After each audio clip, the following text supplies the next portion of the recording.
Welcome to the Fit Diet Podcast, where we'll learn the processes and habits of healthy eating, exercise, and lifestyle.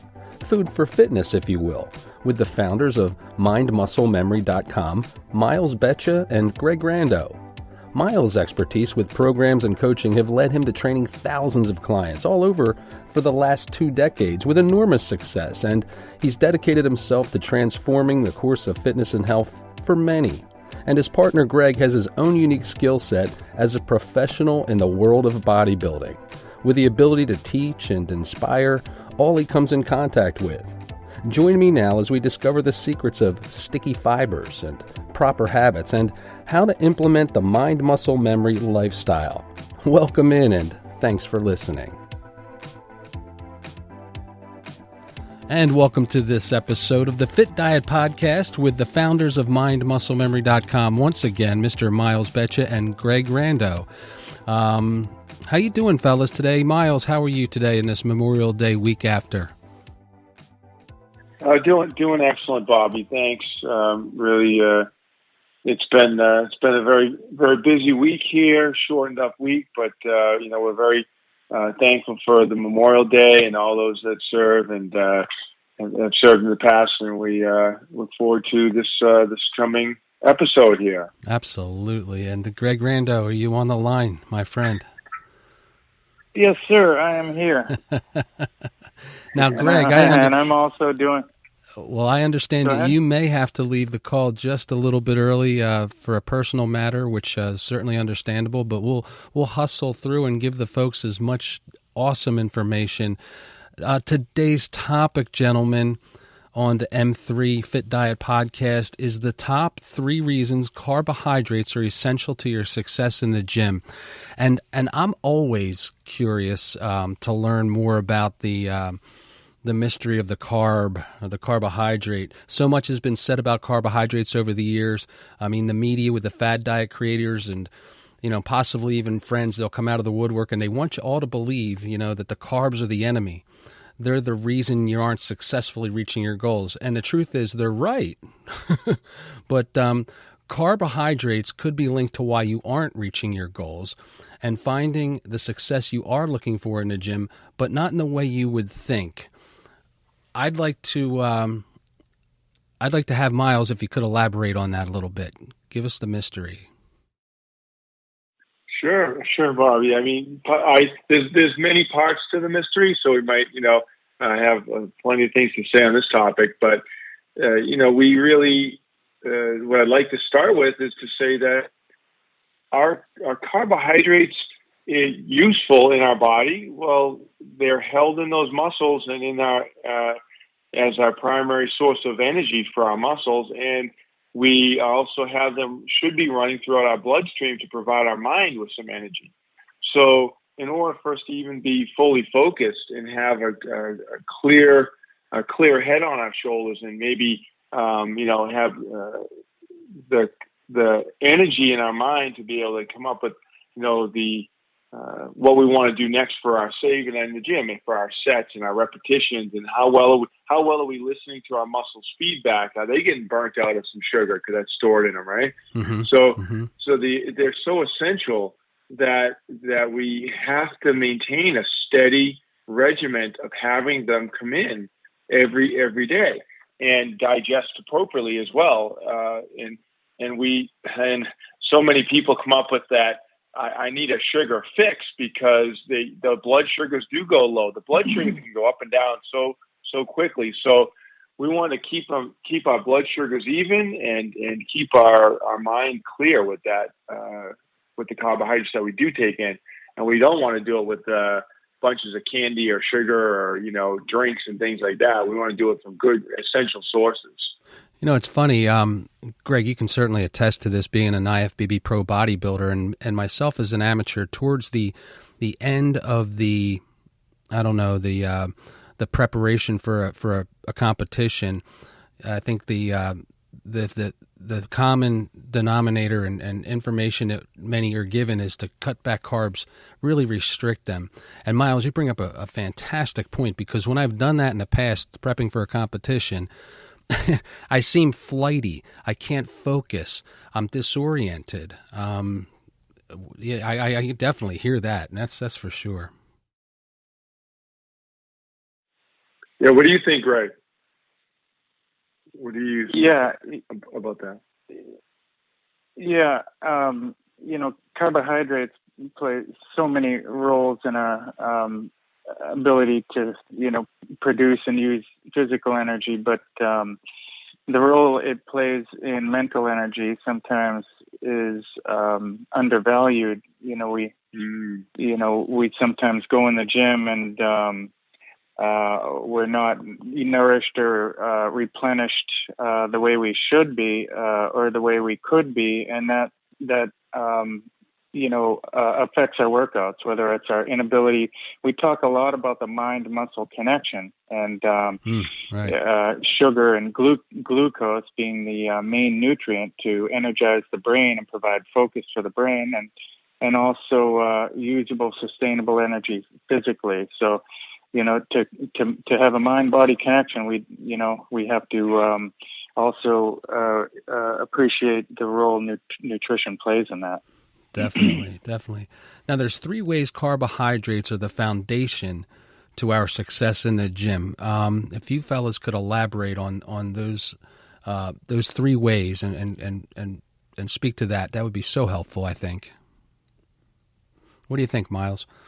Yeah, sure. Well, just to go off of the what we were just saying, what Greg was just saying, and I touched on as well, is that the going through a workout, going through a structured plan, and you're going to get tired. Your muscles are going to get some fatigue. You're going to need to buckle down on how you're performing those exercises, or what you're going to do next, or you definitely don't want to get sloppy when you're trying to lift a resistance level or do a set of repetitions that gets you fatigued. And Right. Your mind's got to be connected, and you really need that focal point to stay focused on your muscle movement and developing that muscle pattern, and without that supply of glucose and blood sugars that you're required for our brain for energy, you're just going to start fading, and you're going to, you might lose your focus point and potentially get injured too. That's an overlooked issue as well. Sloppy form leads to displacements of pathways. The path of the lift itself, affecting the joints and the core, etc. Complex carbs versus simple carbs. For those out there that may not be familiar, Greg, can you kind of elaborate a little bit as to the differences and the importance of each? Yeah. And just to back up a tad, it seemed like for a long time you heard about fats and how, people wanted to avoid fats and, try to achieve their fitness goals with a low fat diet. And, right. And now it seems like it's carbohydrates out there as public enemy number one. It's the enemy. I know, right? Yeah. And it seems like it's evolved, whether it's the Atkins diet or the South Beach diet or Grain Brain or Wheat Belly, whatever it is. The bottom line Grain is Brain. all carbohydrates. All carbohydrates come from plants, and all plants provide us, the best sources of vitamins, minerals, the phytonutrients, and extremely important is the fiber that we get from these plants. And fiber, by the way, is a carbohydrate. It just doesn't break down into sugar like most other carbohydrates. But fiber in these carbohydrates that's provided to us by these whole food carbohydrates has been, research has proved that it's been extremely beneficial in so many physiological processes, not just digestion and absorption of foods, the flushing of toxins from the body, but it's also been proven to improve glucose metabolism and reduce insulin sensitivity, where on the converse, diets high in meat products are very acidic, and they tend to do the opposite. And it seems like you hear it all the time as trainers and nutrition consultants that carbohydrates are bad. Carbohydrates are going to make you fat. Why is that the case? What is that all about? Well, it's primarily, when you listen to people, it's primarily because of the kind of carbohydrates, first of all. And again, just like there are two types of fiber, soluble and insoluble, or insoluble and sticky fiber, as we call it with M3, there are two types of carbohydrates, the simple carbohydrates and the complex form of carbohydrates. And, when people talk about carbohydrates making them fat, or they're sensitive to them and they can't eat them, they get bloated, they're talking more about the processed form of carbohydrates, the ones that contain more simple forms of carbohydrates, not the plant-based carbohydrates, which, I go out and I tell people, essentially, you can, if you follow a plant-based diet or incorporate a foundation of a plant-based diet, incorporate these nutrients from fruits, from vegetables, from grains, from beans, legumes, from nuts and seeds, it's really hard to overeat. It's really hard to gain body fat, unwanted body fat, and it's really difficult to do. But people end up doing it primarily because they're confused about what carbohydrates to eat, and then on top of that, their calories in are exceeding their calories out. So there are a couple variables that are important to keep in mind when it comes to carbohydrates, not just kind of giving them just a bad rap or generalizing with them. They're good carbohydrates and they're bad carbohydrates. Yeah. Oh, sure. And to add a little bit to that, Bobby, I was, Greg and I look at, the output of a person and respect to that, the amount of carbohydrates you take in. So as we talked about before, like a person who's a person that works out more, they're going to be working through that muscle energy and that carbohydrate that's held in those muscles a little bit faster. So, right. We typically would like to, we look at scientifically that, our muscles hold the majority of the glycogen, hold the majority of the sugar stored in our body. Our liver carries some, and in our muscles, we can hold approximately a couple thousand calories of sugar. Wow. So once that we store that back up inside of those muscles, that couple thousand calories of sugar, then any other sugar that we take in is just going to float around the bloodstream and put into another type of storage unit, which we have as fat. That makes sense. So like Greg was saying, if we have a plant-based diet, we might get 500 calories of say sugar from those plants, and it might take us all day to do that, right? That to get that amount of calories in from plants, we're digesting them slowly, and it's replenishing the energy that we burned out in the gym. But if somebody goes and has, two sugary drinks and one candy bar, they're going to get almost 17, maybe 2,000 calories of sugar on those couple of drinks and a candy bar. And now the rest of the day, everything you're eating, you're just overeating, and you're overeating the sugar. So it can come in really quickly with those processed sugars. And is that right, Greg? Like in the plant-based, it's going to come in slowly. It's going to come in small amounts, and it's going to really go to what do we have burned out in the workouts that we do anyways. Exactly. And then not to mention, the plant-based sugars are just loaded with other quality nutrients that do so many other things sustain our blood sugar. And like you said, we talk a lot about output too, and with M3. And I learned myself, and I spoke of this.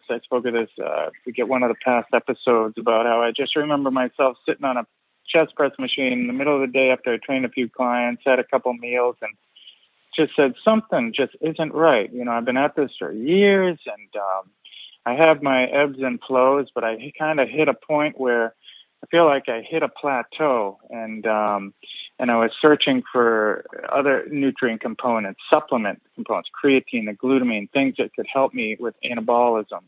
When I realized it was just a lack of glycogen, a lack of hydration due to a lack of quality carbohydrates filling up my muscles and allowing me to derive those muscle sugars for improved strength, or improved cardiovascular output, which in turn, just as I've learned through the years, as I've improved on my diet, is just improved my strength and my ability to burn calories,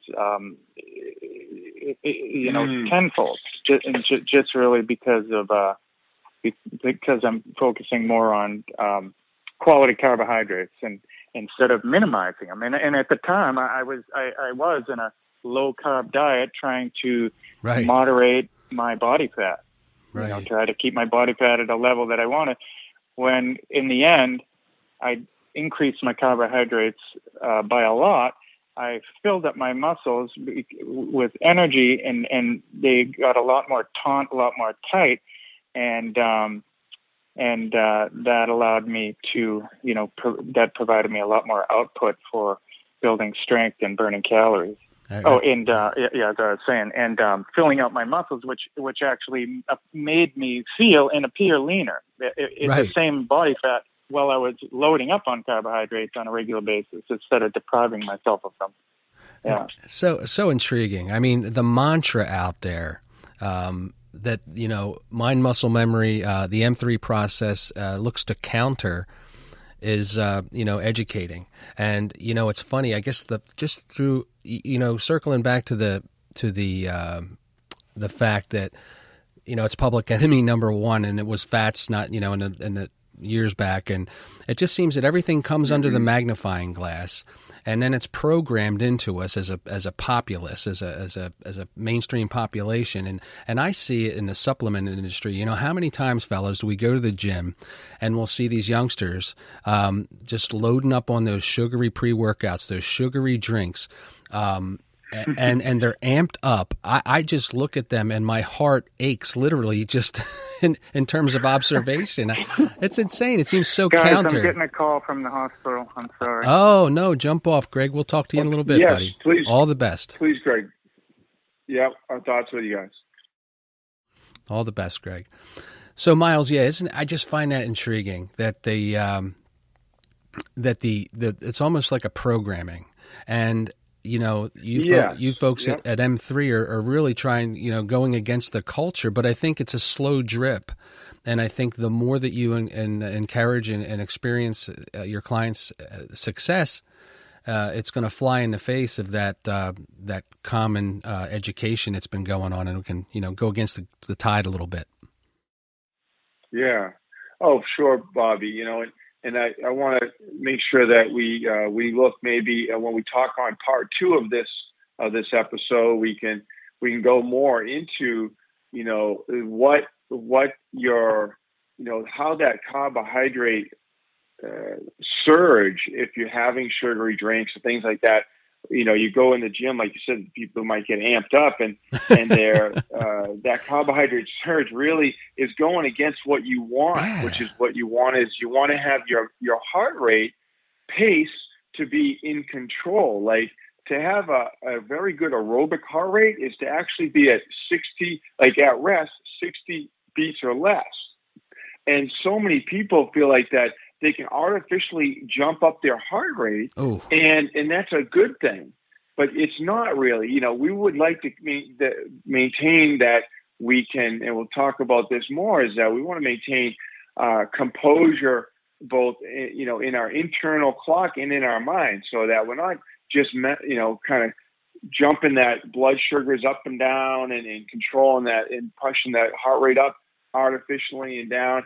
We want to have composure in our mind and have best control, and that's what this movement is all about. That's what we're doing. Like you said, Bob, is really make sure that Greg and I, and along with you, we continue to tell people that there's a way that maybe some marketing was presented to you, Yes. But then there's the actual way our physiological numbers should be. We look at the numbers. We want the numbers for our body fat levels and our strength and capacity and our output to all be right in there. That's how we integrate the programs at mind muscle memory in the M3 method. So important. We were created in such a manner that we can certainly enhance and improve on that creation. And the temptation is to, again, I do feel as though it's some sort of a marketing ploy, and marketing is equated to dollars, and dollars runs business, and that's what runs the world essentially that we find ourselves in, correct? So, there may be a short-term benefit to that, amping up, if you will, introducing all that simple, high sugary carbohydrate into the system, But I really think as we get older and we're looking to increase the quality of life, that's where it's so important. And I think what you folks are doing and educating is bringing that to the forefront. And the more people that can testify to that fact, I think we'll be on the way. I definitely. And that's marketing really, is crazy really with believe, that. Well, and our movement is a marketing in a way too. We're looking at the movement of marketing our movement. We're looking at a different way of marketing and showing people and saying we'll even you come and look at our stuff. You practice these things. You work on your tactics. Then you're going to develop these skills, and you'll just be part of the movement because it's working. You're getting results. And that goes, when I think about, you do a great job, unbelievable job on the Motivated Mindset podcast. And everybody should definitely check out Bobby Stein's Motivated Mindset podcast. And that is where you have people that are truly able to focus. And it's part of that focus as you listen to those episodes that you've done, Bobby, are super. They talk about, having clarity. You need to eat right and have some physical health and activities that are working towards those processes over time that will make your mind clear and focus and give you the energy to sustain what you're going to succeed on. Right. And one of the things that I like to go by is that you need some movement to create some momentum, right? And that momentum actually brings you motivation, right? So it's movement creates momentum that creates motivation. So I part of that I attribute to one of my coaches at track and field at UMass Lowell, well-respected, successful coach, and he had this thing about you got to create momentum throughout the season, and you're going to build motivation because you're having results, and then that motivation creates more momentum, and you get to your personal best, It all started with movement, and I'm going to jump right in here real quick if I could. Let me. Our partner Greg just called back. He seems to have a good report, and we're going to bring him back on the line here.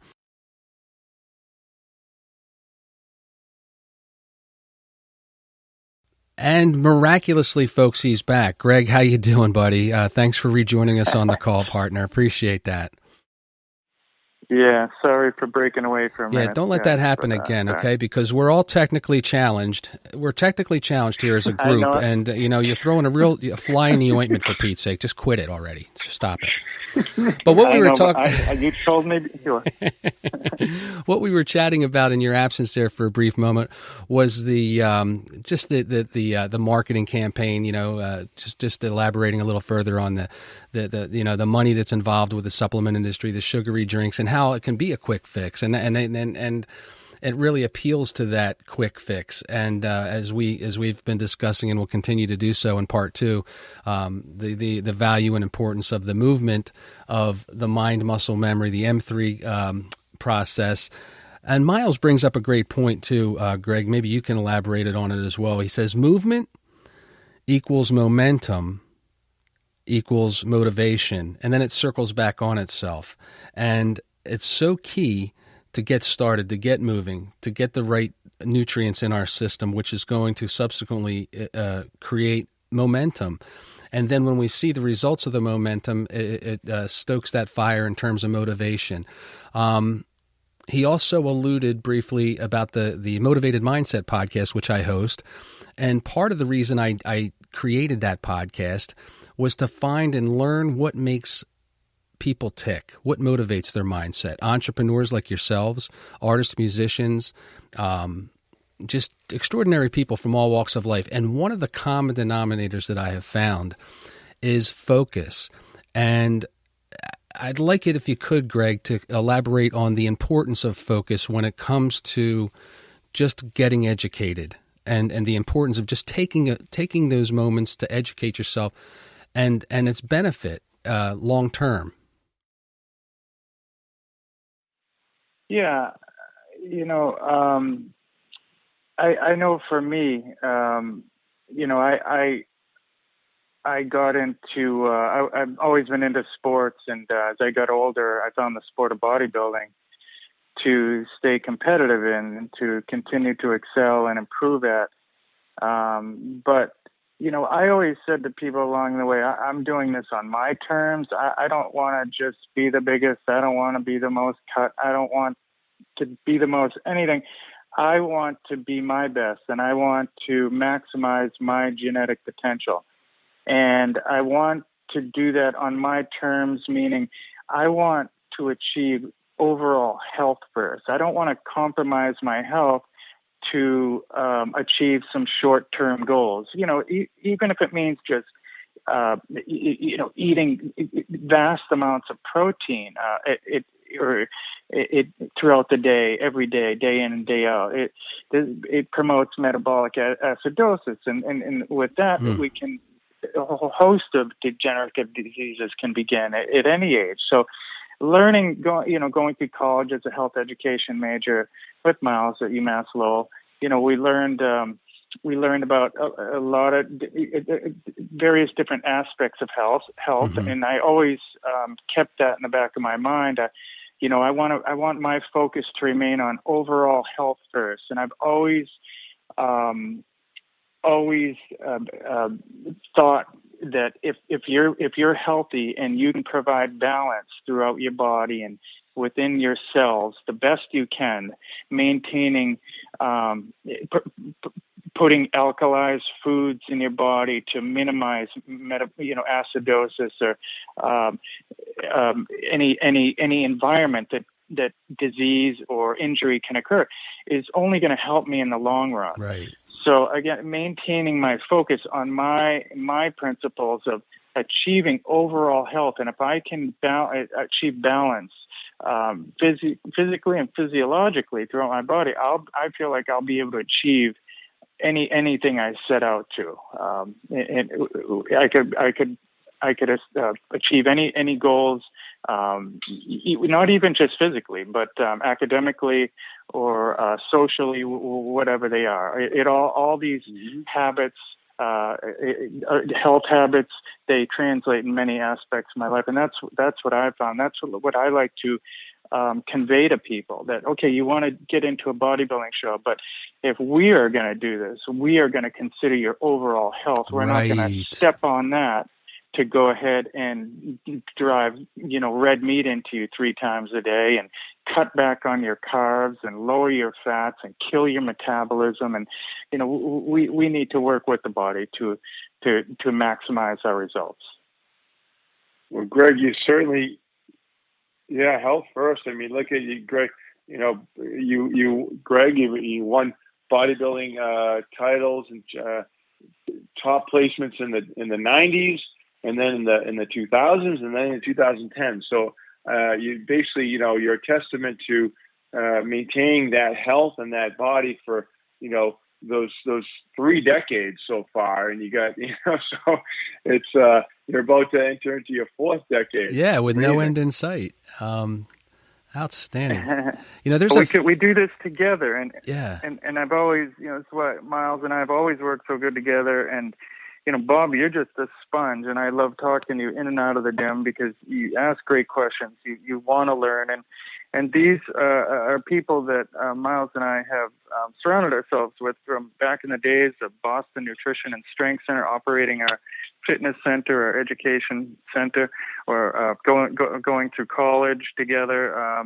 We always try to surround ourselves with these people that can provide more information, additional information to help us, round out our knowledge and expand on our knowledge to give it to others. So cool. Mm-hmm. So cool. Well, I'll tell you what, I'm looking forward to, this might turn into a 3-parter because it is a vast subject. We've only touched briefly on, the certain aspects of carbohydrates, the importance of them, the fact that, they've been demonized a little bit. And you two gentlemen over here at mindmusclememory.com with the M3 process are debunking that myth, enhancing what the Creator is already giving us as, to maximize our best selves and our genetic potential, and your clients as well. And I think once folks come on board and they look through the information, the literature, they reach out for a consultation. Number one, I consider them wise and prudent, but I think that they're going to go a long way to, like Greg, having decades long health and benefits, for sure. Mm-hmm. Think so. For sure. Well, gentlemen, we're all striving for this. Yep. Yeah, for sure. Absolutely. It's all about the quality of life. I mean, we may look like a Corvette, right? But if we have a Corvair engine, if we get blown over by a feather, I mean, what for who, for what, has been said. But, gentlemen, we're winding down to the end of this episode. Part 2 or part 3, we'll decide as we move forward on the Fit Diet podcast. And you've been listening to Miles Beccia, co-owner, along with his partner Greg Rando, from the M3 process. Gentlemen, enjoy the rest of the week, and we'll circle back next time for another informative and fun episode. Appreciate it. Great. Thank you so much. Appreciate it, Miles.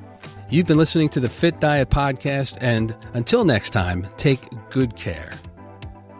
Well, that wraps up this first episode of the 3 top reasons carbohydrates are essential to your success in the gym.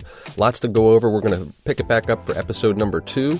And once again, thanks for listening, and we appreciate the opportunity to serve you. Take good care.